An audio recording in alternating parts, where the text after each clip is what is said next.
dia, meus amores! Tudo bom com vocês? Por aqui tudo jóia? Bem-vindos a mais um vídeo aqui no canal Dani Delanos, mais uma história aqui no nosso quadro Mundo Gringo. Sejam todos bem-vindos, tá chegando agora, deixe seu joinha, deixe seu comentário e simbora lá pro nosso vídeo de hoje. Bom, deixa o joinha aí, gente, é de graça, deixa o emojizinho aí, me segue lá no Instagram também se você quiser, tô contando história lá, hein? As histórias tão boas lá também, bem diferente daqui, tá? Bom, simbora lá pro vídeo de hoje. Oi, Dani, espero que você esteja bem. Comigo está tudo bom. Depois de um momento de tribulação muito grande que eu passei algum tempo atrás na minha vida, estou voltando à normalidade. Sofri uma decepção grande com a minha enteada, que é como se fosse uma filha para mim. Acabei perdendo a confiança que eu tinha nela, mas tenho para mim que ela se arrependeu verdadeiramente do que ela fez comigo. Mas mesmo assim nossa relação ficou bem estremecida. Mas pelo menos voltamos a conversar. Apesar da sacanagem que ela fez, eu senti muita falta dela no período que ficamos sem nos falar. Dani, eu fui praticamente criada pela minha mãe, só pela minha mãe, né? Com 7 anos de idade, eu perdi meu pai num acidente de caminhão. Meu pai trabalhava como caminhoneiro numa empresa que transportava carga para vários estados. A maior parte da renda da casa vinha do meu pai. Minha mãe, ela vivia de bicos. Ela não tinha nenhum emprego fixo, trabalhava de bicos, trabalhou como faxineira, passadora de roupa e por um tempo também foi cuidadora de idosos. O que aparecia de oportunidade para ela ajudar a complementar a renda lá em casa, ela pegava, ela não desperdiçava as oportunidades. A minha mãe, ela nunca teve preguiça para trabalhar. Depois da morte do meu pai, a única renda fixa que a gente tinha era a pensão dele. A única renda era a pensão dele, né, que era um salário mínimo. Para piorar as coisas, a empresa que meu pai trabalhava, ela era cheia de problemas financeiros. Então a empresa não estava pagando o seguro dos motoristas quando o pai dela sofreu um acidente e também não estava fazendo manutenção correta dos 3 caminhões que eles tinham. Inclusive, algumas semanas depois do meu pai morrer, a perícia concluiu que o caminhão que meu pai dirigia tinha perdido o freio. Por isso que meu pai acabou batendo na frente com outro caminhão, quando eles desciam a serra. O proprietário da empresa, ele ainda quis culpar meu pai pelo acidente, alegando que meu pai tinha dormido no volante. Claro que isso é uma coisa que pode acontecer. Só que minha mãe sempre disse que meu pai era um profissional muito responsável. Ele respeitava os intervalos de descanso. E depois saiu o resultado da perícia. Um primo da minha mãe era advogado. Convenceu minha mãe a colocar a empresa na justiça. Eles estavam completamente errados. E foi comprovado que a empresa não fazia manutenção periódica nos caminhões. Esse processo durou mais de 10 anos. Quando já não existia mais nenhuma possibilidade deles recorrerem, simplesmente a empresa faliu e o dono nunca foi localizado. Dani, as coisas só foram começar a melhorar lá em casa quando eu já tinha 14 anos de idade. Nessa época, minha mãe ela já estava trabalhando como auxiliar administrativo e mesmo ela não tendo muito estudo, ela acabou sendo promovida, porque o pessoal gostava muito da dedicação dela ao trabalho. E minha mãe também sempre foi muito compromissada com o trabalho, sabe? Por conta dessa promoção dela, as coisas lá em casa começaram a melhorar. Além de trabalhar de segunda a sexta, todos os dias, a minha mãe também comprou uma assadeira para assar galetos e começou a vender frango, salpicão, feijão tropeiro. Então, vendia aos sábados e domingos. E com esse dinheiro, minha mãe ela conseguiu criar um espaço lá em casa para vender esses pratos no final de semana. Então ela começou a construir uma cozinha, para vender pratos feitos para o final de semana, né? Então a minha mãe começou a vender os frangos e eu sempre ajudava a minha mãe. Atendia os clientes, recebia. Minha mãe era responsável por tirar os frangos da assadeira. Dani, foi uma época que a nossa vida melhorou muito. Minha mãe conseguiu comprar até um carro financiado e me colocou para fazer o 2º grau numa escola particular. Minha mãe, ela não comprava nada supérfluo. Todo o dinheiro ela investia na minha educação.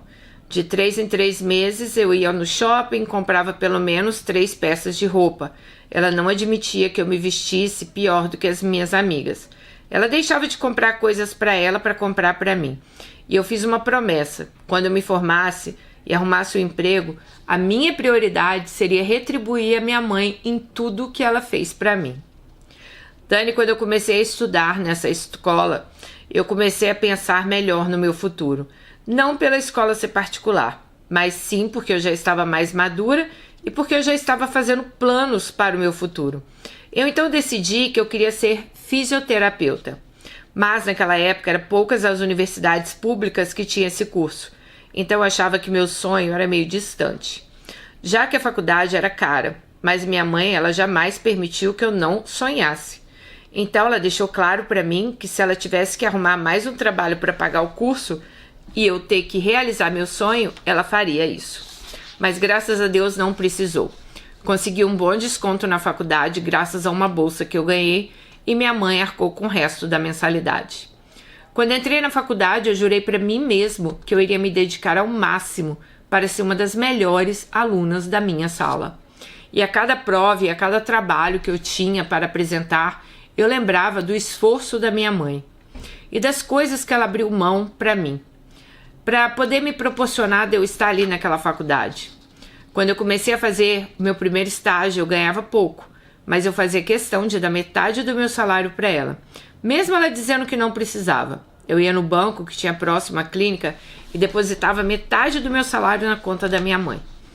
Dani, nessa faculdade eu fiz amizades. A maioria das pessoas que estudavam lá tinha um poder aquisitivo muito maior do que o meu. Só que eu dei uma sorte muito grande. Peguei uma turma que não tinha esse tipo de preconceito. Me acolheram muito bem. E por causa das amizades que eu fiz, eu comecei a frequentar a casa de amigas para fazer trabalhos da faculdade. A maioria morava em casas lindas, excelentes apartamentos, mas eu nunca fiquei deslumbrada com esse tipo de coisa.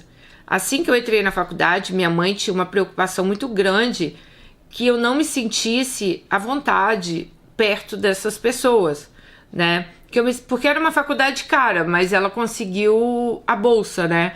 Então a mãe dela tinha essa preocupação dela não se sentir assim à vontade perto daquelas pessoas ali da faculdade.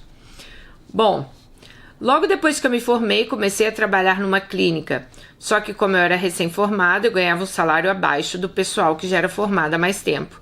Isso me incomodava, mas eu não tinha muito o que fazer porque eu precisava ter experiência para ter novas oportunidades. Foi aí que uma das meninas que estudou comigo me propôs a trabalhar com ela. O pai era um empresário muito bem de vida e montou e equipou uma clínica para ela no bairro Nobre. Ela me ofereceu um salário bom para ir trabalhar. E quando ela me fez a proposta, eu nem pensei 2 vezes em pedir demissão do meu antigo emprego. Quando eu fui comunicar sobre o meu pedido de demissão, o dono da clínica que eu trabalhava me propôs um aumento, já que eu tinha muitos pacientes que gostavam de mim. Mas como eu já tinha dado a palavra a Kátia, essa minha amiga que se formou, e o pai já tinha montado essa clínica, agradeci, mas resolvi trabalhar com ela. E foi minha melhor decisão que eu tomei. A clínica se tornou um sucesso e eu, enfim, comecei a ganhar um bom dinheiro na minha profissão. Depois de alguns meses que eu estava lá, eu já estava atendendo um bom número de pacientes. E Kátia me propôs uma participação nos lucros. As coisas lá em casa melhoraram muito. Depois de algum tempo que eu estava na clínica, eu também comecei a dar aula numa faculdade de fisioterapia. E quando comecei a ter a minha segunda renda, eu falei com a minha mãe que ela precisava diminuir o ritmo de trabalho dela, pois eu estava dando conta de pagar as contas, né? Então minha mãe ficaria trabalhando só com os galetos no final de semana. Bom, Dani, nessa época eu comecei a dar aula na faculdade, eu conheci Tiago. Tiago era viúvo e tinha uma filha de 7 anos. Morava com ele. A falecida esposa teve leucemia e acabou falecendo. Quando ela faleceu, ele virou pai e mãe de Marina, a filha. Ele também dava aula na faculdade que eu trabalhava, porém em outro curso. Só que a gente começou a se aproximar muito dentro da faculdade. Ele era um homem inteligente, culto, respeitado. E depois de um tempo que a gente se conheceu, a gente começou a namorar. Namoramos por pouco tempo. E em menos de 1 ano já estávamos morando juntos. Eu me apaixonei por Tiago. A filha dele estava passando por uma fase que ela estava muito carente pela perda da mãe. E assim que a gente começou a namorar, ela se apegou muito a mim. Antes da gente morar junto, ela pedia a Tiago para passar os finais de semana na minha casa, comigo e com a minha mãe. Era notório que ela sentia falta da presença feminina. Tiago sempre foi um excelente pai, mas depois da perda da primeira esposa, ele ficou meio perdido para criar a filha.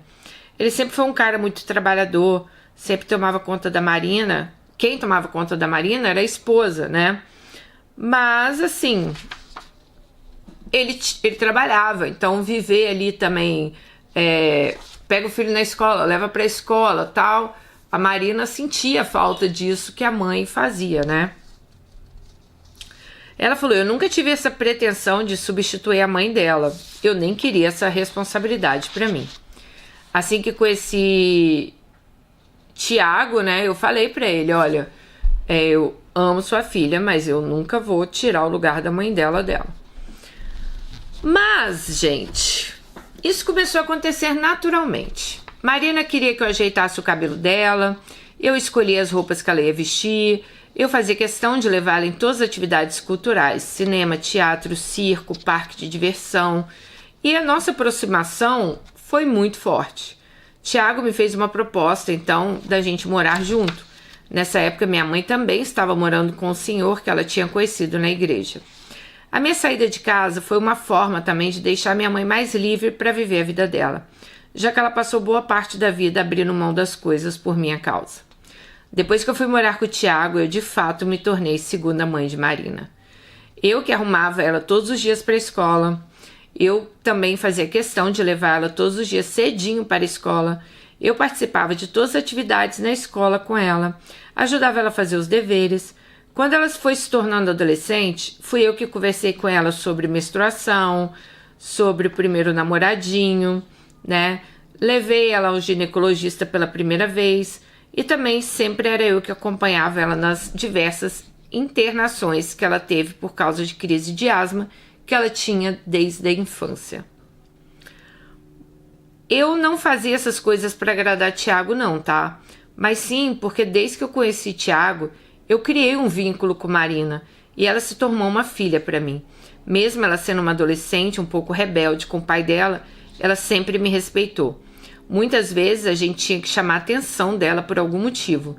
Tiago pedia para que eu corrigisse ela, porque ela sempre me respeitava, mais do que respeitava ele. A relação dela com ele era relativamente boa, mas às vezes acontecia algum estresse e eu tinha que intermediar a confusão.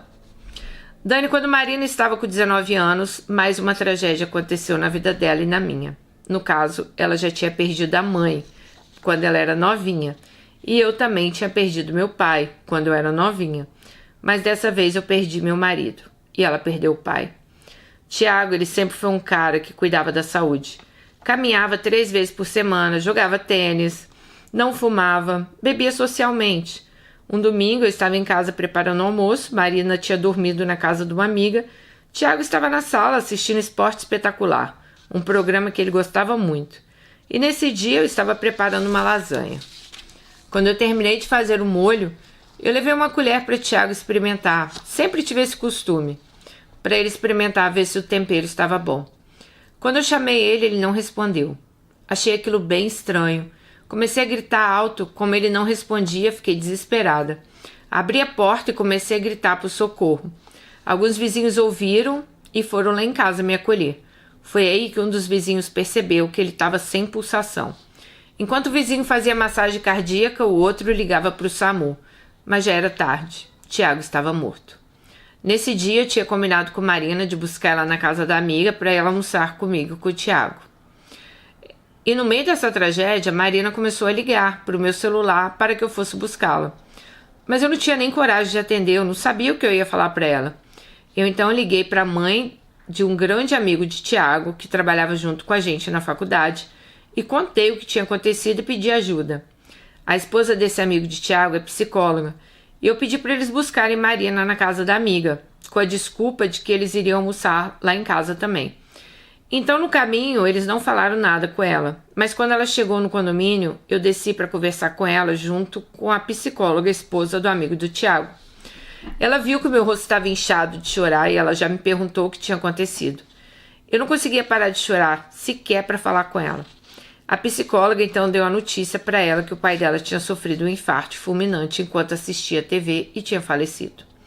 O corpo dele estava no apartamento esperando a remoção. Gente, essa menina, ela acabou tendo um ataque de pânico. Ela começou a se debater toda, começou a pedir para subir, para ver o corpo do pai. Eu não queria deixar, mas ela disse que queria ver o pai de qualquer forma. Que isso era um direito dela. Não teve como impedir.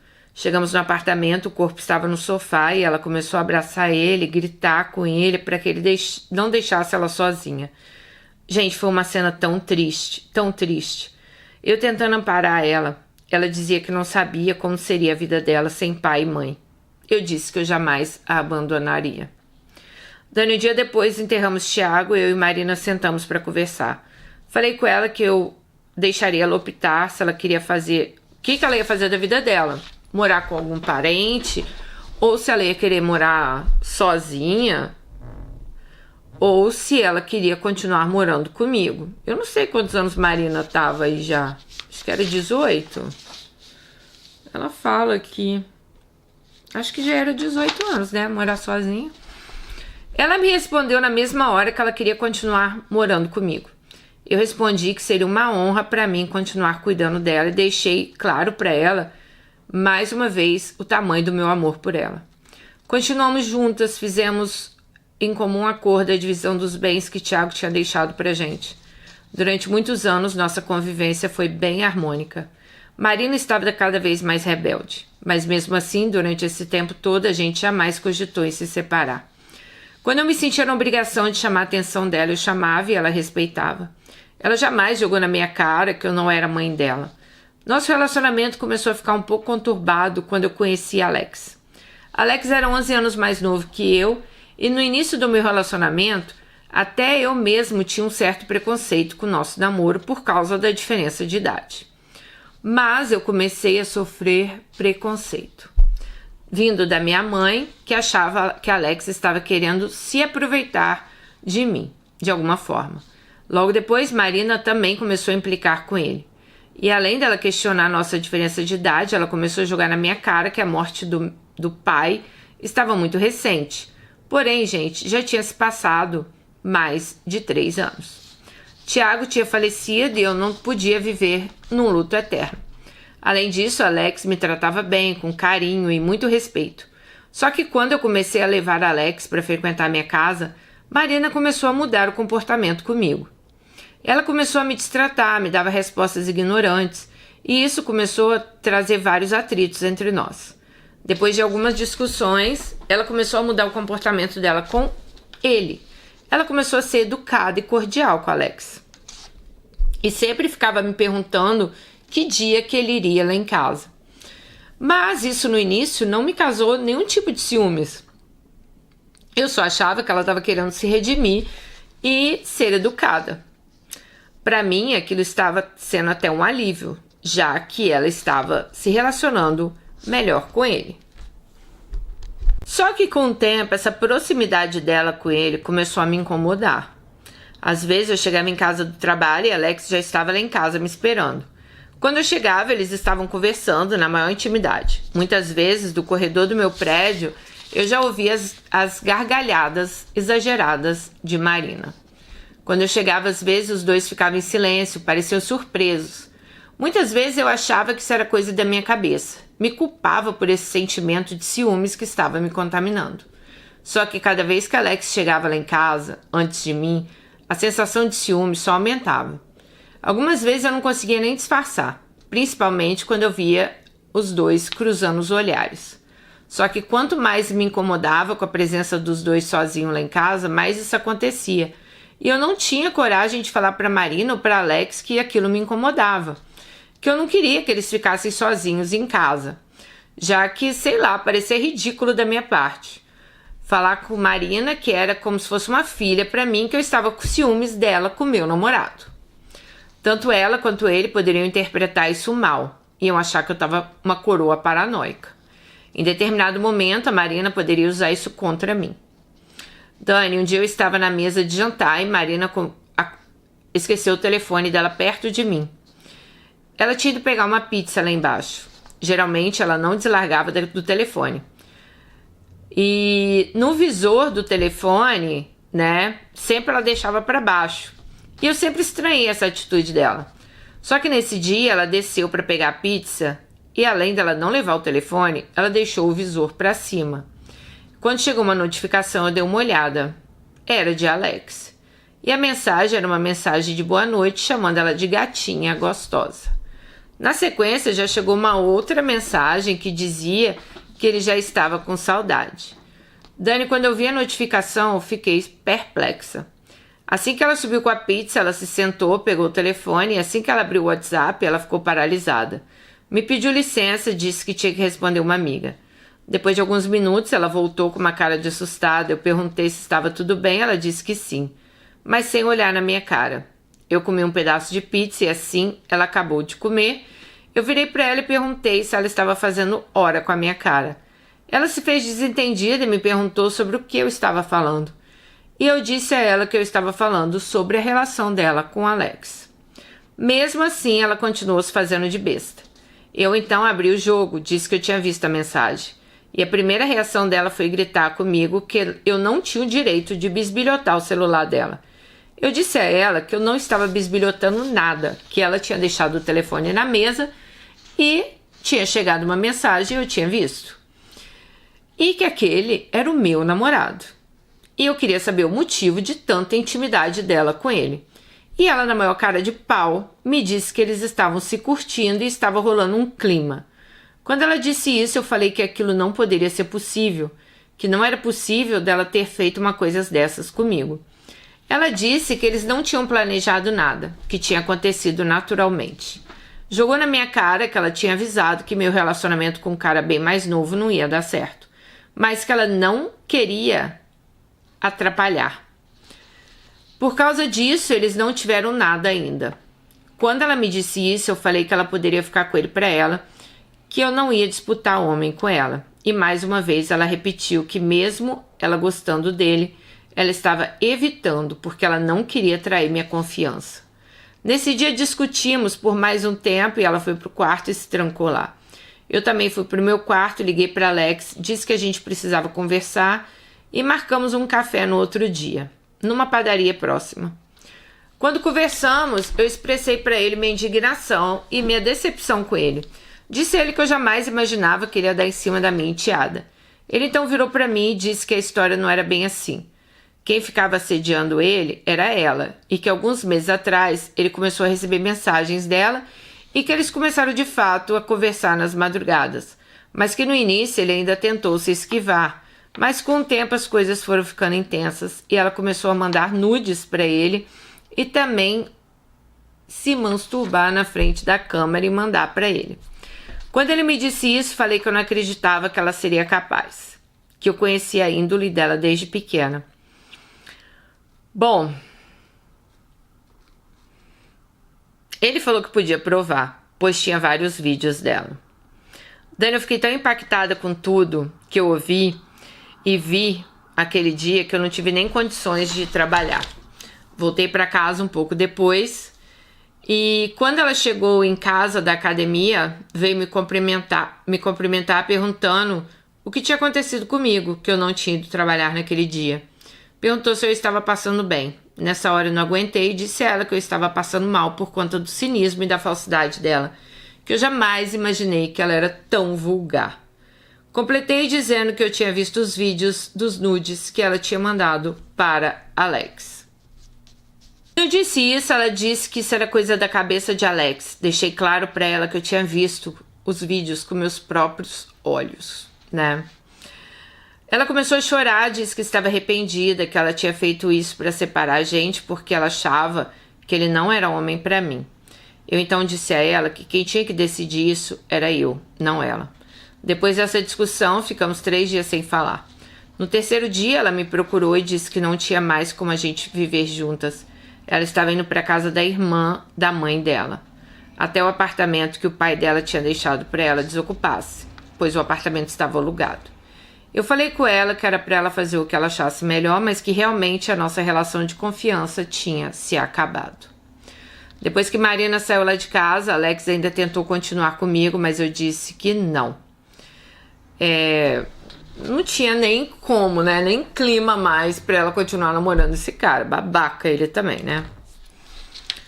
Bom, Dani, depois de alguns meses que Marina saiu aqui de casa, ela foi morar sozinha e engravidou de um namorado dela. A gente ficou vários meses sem se falar, mas assim que ela contou sobre a gravidez, nós nos reencontramos e nos abraçamos. Ela me pediu desculpa e eu perdoei ela. Atualmente ela está no 6º mês de gestação e o namorado já abandonou ela. Mas eu deixei claro para ela que ela pode contar comigo no que ela precisar. Inclusive, deixei as portas da minha casa abertas, caso ela queira voltar a morar comigo. Eu sei que o que ela fez foi incompreensível, mas isso não foi capaz de enterrar todo o amor e carinho que eu tenho por ela. E agora pela minha netinha. Desde que conheci Maria, ela se transformou numa filha para mim. E eu não posso deixar, Dani, que um ato insano dela acabe com uma relação que nós temos como mãe e filha. Bom, essa é a minha história e um grande beijo para vocês. Alice, um grande beijo para você também. Eu imagino a decepção que você teve, né, com Marina. Mas vamos falar, né? Esse Alex também não era boa bisca, né, amiga? Tudo bem que ela também foi super errada, né? Nossa, fez tudo errado. Foi uma adolescente, assim, totalmente inconsequente.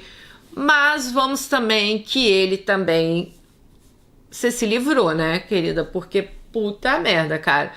O cara dá em cima da sua enteada, ou pelo menos aceitar, né, as diretas e indiretas dela. Ele se é que foi isso mesmo, né, que ela ficou dando em cima dele. Pode muito bem até que ele que começou com isso aí. Mas eu acho que você fez certo. Chega uma hora, gente, que não que isso vai ser para sempre, né? Igual você, hoje vocês voltaram a se falar, mas chega uma hora que realmente eu acho que a gente tem que mostrar, olha, não gostei do que você fez, não achei certo, então vamos cada um pro seu lado para a coisa não ficar pior, né? Então achei certíssimo o que você fez. Tá certo, você não tem que ficar, né, dentro da casa com alguém que te deu uma punhalada pelas costas. Mesmo essa pessoa sendo praticamente a sua filha, né? Acho que a gente tem que demonstrar sim, olha, eu não gostei, não foi certo, né? Porque ela tem que crescer, ela tem que amadurecer, né? Ela fez com você, poderia ser com outra pessoa, né? A coisa poderia ter escalonado para algo bem pior, né? E vamos, né? Como eu falei já, tirar o chapéu para esse cara aí, esse babaca desse Alex aí também, que não nem te respeitou, não respeitou a sua casa, né? E ficou aí trocando vídeos com a menina aí, que eu não sei direito a idade dela, eu acho que você acaba não falando aqui, mas que deve ser uma aborrecente, né? Maior de idade, mas uma aborrecente. Bom, a gente sente muito, lógico, também, né? Pela sua perda, do seu pai, do seu marido, né? Ela também perdeu pai e mãe. Não deve ter sido fácil para ela, principalmente você se sentir sozinha. Mas, como eu digo, gente, nada justifica mau caratismo, tá? Nada justifica ela dar em cima do seu namorado. Tem coisas, eu falo para vocês, que são injustificáveis. Tem coisas que são inaceitáveis, né? É igual irmã pegar cunhado, padrasto pegar enteada, como já vimos aqui. Então, assim, a gente já teve muitos casos aqui no canal que é igual eu falo pra vocês. São coisas, assim, inaceitáveis. E isso eu acho que é uma coisa inaceitável. Porque vocês estão morando na mesma casa, você trata ela como uma filha, o cara frequenta a sua casa. Então, assim, sinceramente, eu acho que é inaceitável você continuar com um homem desse, né? E foi muito bom aí que ela também foi para casa da tia, né? Deu esse tempo aí para vocês, né? Terem essa... Tem coisas que às vezes o tempo cura, né? Então a melhor coisa é cada um ficar do seu lado e depois a gente volta aí a se falar. O foda é que pra mim perde a confiança, sabe, gente? Uma vez que eu perco a confiança na pessoa, é muito difícil. Eu pelo menos, Daniele, eu consegui voltar a ter confiança naquela pessoa. É muito difícil, sabe? Talvez esse seja até um defeito meu. Tentar, né, dar uma segunda chance para as pessoas. Eu sei que todo mundo merece uma segunda chance, eu sei que todo mundo merece, né, eu sei que as pessoas mudam, mas para mim ainda é algo difícil. Tipo, talvez se fosse comigo, eu não sei se eu ia querer olhar para a cara dela de novo, não por causa do cara, mas pela quebra de confiança ali, sabe? Porque pra mim, homem, né, como eu adoro falar os ditados que eu nunca sei, né, que eu falo errado, mas homem é igual do biscoito, né, vai um, vem oito. Então assim, não é por causa de homem, mas é a quebra da confiança, sabe? Essa é a questão da história ali. Um beijo, deixem aí nos comentários o que vocês acharam da história dela e até o próximo vídeo. Tchau!